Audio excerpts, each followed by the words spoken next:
What gets in the way of innovation? What are the barriers that we are likely to experience? And if we anticipate the barriers, can we also plan to be ready to overcome them when we do experience them? For example, we've already noted that people don't like or want change. They can resist it and even sabotage it. When change comes, we're often happier about the current ways of doing things, and we feel uncertain about how things will work in the future. Perhaps the most difficult part of change is not having to do new things, it's letting go of what we already have. Are you able to let go of the old ways of doing things, or do you need to hold on?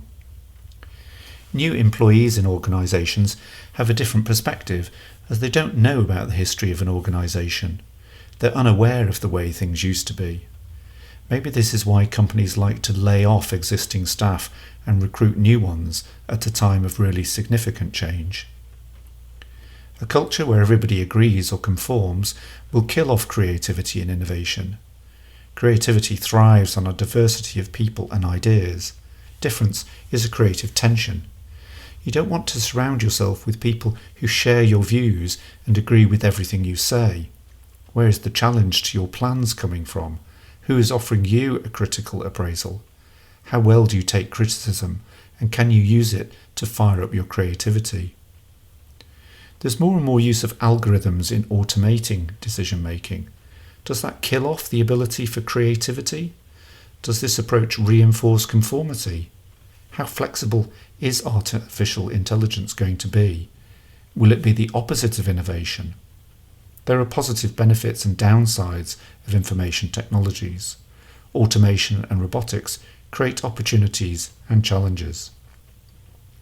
We first imagined robots in science fiction that would look like us and obey our every command.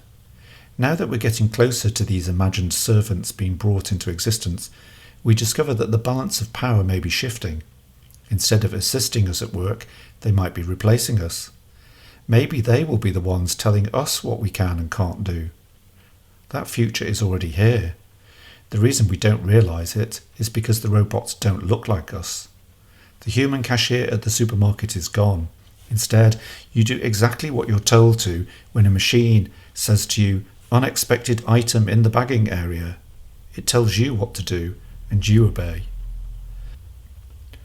Other barriers to innovation can include the burden of the day-to-day activities that leaves no time for innovation.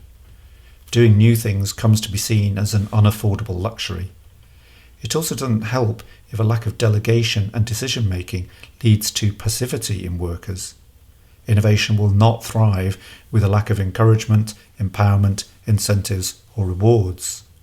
Dysfunctional teams and unproductive competition also kill off innovation. Organisational structures with silos and hard boundaries, whether vertical or horizontal, may make things worse.